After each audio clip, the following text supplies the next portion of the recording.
ఓం శ్రీమాత్రే నమః. నమస్తే అండి. ఈరోజు దేవిని నిలబెట్టే రోజు. మరి ఇంట్లో కూడా మనం నిలబెట్టుకుని అమ్మవారిని చక్కగా పూజించుకుంటాం. మనకు ఉన్నంతట్లో పసుపు కుంకుమతో పూజించుకుని 2 పువ్వులు సమర్పించి ఒక బెల్లం ముక్క నైవేద్యం పెట్టిన అమ్మవారు మనల్ని అనుగ్రహిస్తుంది. ఇది అందరూ తెలుసుకోవలసింది. మరి చక్కగా ఈరోజైతే నేను మరి అలానే కలశస్థాపన చేసుకుని అమ్మవారిని నిలబెట్టుకుని పసుపు కుంకుమ పూజ చేసుకుని నైవేద్యాలు కూడా పెట్టి చక్కగా పూజ అనేది మరి దగ్గరికి అయ్యిందండి. సాంబ్రాణి పొగేస్తే ఇప్పుడు ఈ పూజ అనేది మరి చక్కగా గొట్టెక్కినట్టు ఈ ఉదయం ఈ పూట పూజ.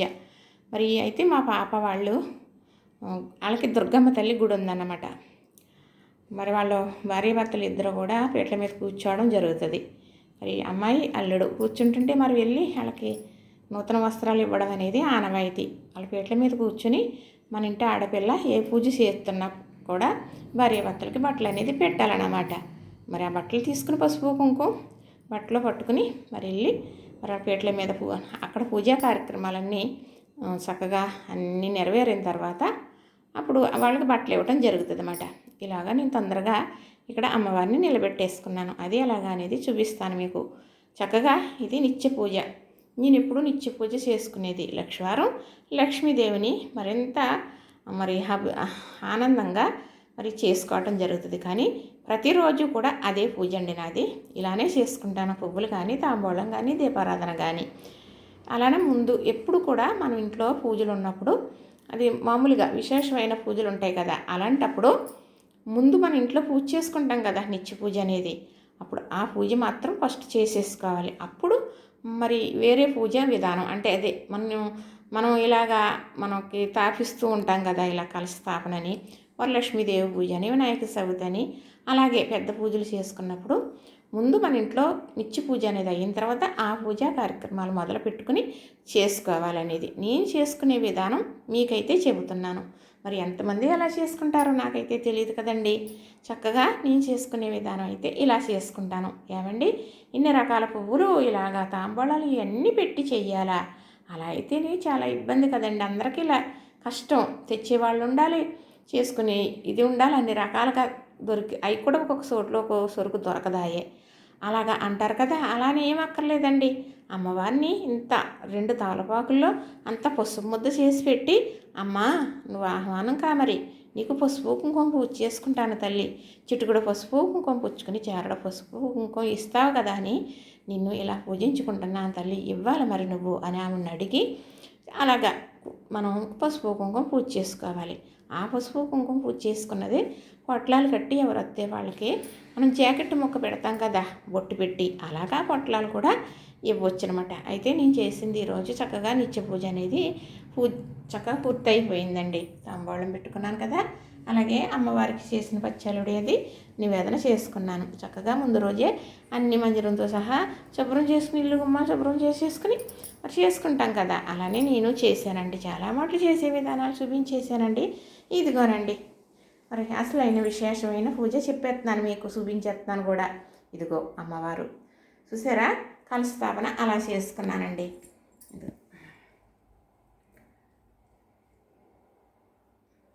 ఇదిగోనండి చక్కగా ఒక తులసమ్మని పెట్టుకున్నానండి. ఎందుకంటే మరి ఇక్కడ మాకు తెలిసిన మా పిన్నత్త గారు అమ్మాయి ఉంటుంది అనమాట, మా ఆడబడుసు. తను చెప్పింది ఎప్పుడో, వదిన ఇలా పెట్టుకోండి అని. అయితే చిన్న దాంట్లో ఎందులోన్నా మనం చిన్న తులసమ్మని పెట్టుకుని తులసి కోటలో ఉంచుకున్నాం అనుకోండి, పూజ టైంకి తెచ్చుకుని అలానా పెట్టుకోవచ్చు. మరి వెండి తులసి కోటలు పెట్టుకుంటారు, అలాగే రాగి తులసి కోటలు కూడా పెట్టుకుంటారు. మరి అన్ని రకాలు పెట్టుకుంటారు. అన్నీ ఒకసారి లభించవు కదా, లభించాలంటే కొంచెం టైం పడుతుంది కదా.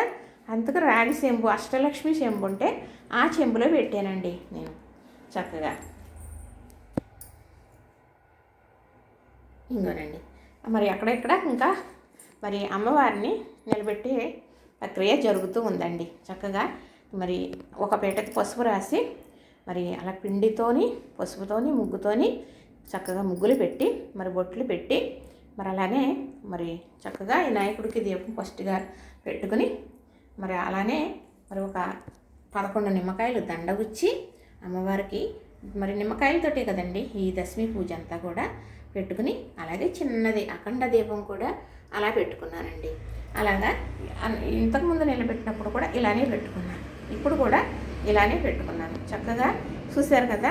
మరి నిలబెట్టుకున్న రోజు మరి ఆవు పాలు పరమాన్నం నైవేద్యం క్షీరాన్నం చక్కగా ఇదిగోనండి వండేసాం కదా. బెల్లం వేసి మాత్రమే వండుతామండి. ఇలాగా ఆకేసి మరి పచ్చలివిడి వడపప్పు. పచ్చలివిడి అంటే వరిపిండిలో బెల్లం వేసి కలిపేమనుకోండి సలివిడి అయిపోతుంది. ఇంట్లో నెయ్యి ఉంటుంది కదా, ఏ నెయ్యి ఏదైనా పర్వాలేదు, ఏ నెయ్యి అయినా పర్వాలేదు. ఆవు నెయ్యి మరి మనకు అన్ని విధాలుగా దొరకాలి కదా.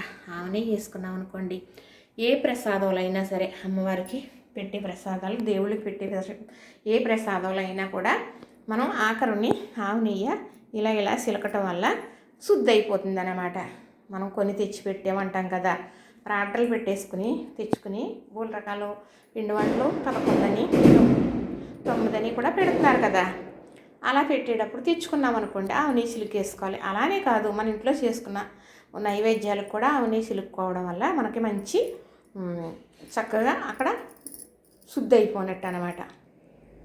చూశారు కదా, నచ్చిందా మరి? ఇలా నేను ఈ 9 రోజులు చేసుకోవడానికి పసుపు, కుంకుమ, అక్షింతలు, గంధం మరి అన్నీ ఇక్కడే ఉంటాయండి.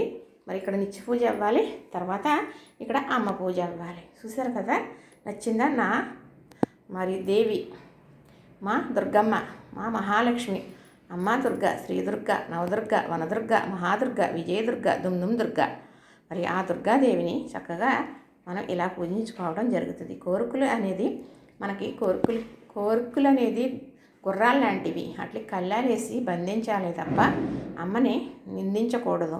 మనకి ఏది ప్రాప్తి ఉంటే అది వస్తుంది. మనకి ఏం కావాలో ఆవిడకి తెలుసు. మనం ఏది చేసినా ఆశించకుండా చేస్తే ఫలితం అనేది అదే వస్తుందండి. చూసారా, చక్కగా తులసమ్మను కూడా అలా పెట్టుకుని ప్రత్యక్ష దైవం కదండి. చక్కగా అలాగా మనం ఏదో బొమ్మలు, ఏదో కాగితం పువ్వులతో చేసిన, ఇవి ప్లాస్టిక్ పువ్వులతో చేసిన అలంకరణలు ఎక్కువ చేస్తూ ఉంటారు కదా. అలాగ కన్నా చూసారా, అమ్మ దగ్గర తులసమ్మ పెడితే ఎంత బాగుందో. ఇప్పుడు పూజ అయింది కదా, మరి అఖండ దీపం అలా ఉంటుంది. ఈ దీపాలు అయితే కొండెక్కుతాయి కదా, అప్పుడు తీసుకెళ్ళి తులసి కోటలో పెట్టేస్తాను. మళ్ళీ పూజ చేసుకునేటప్పుడు తెచ్చి ఇక్కడ పెడతాను. మనం అలా ఉంచేయడం వల్ల ఇంట్లో ఉంటే తులసమ్మకి మరి కాదు, ఎండ తగలాలన్నమాట. అందుకు చూసారు కదా, నచ్చింది కదా. ఇంతేనండి. లైక్ చేయండి, షేర్ చేయండి, సబ్స్క్రైబ్ చేయండి.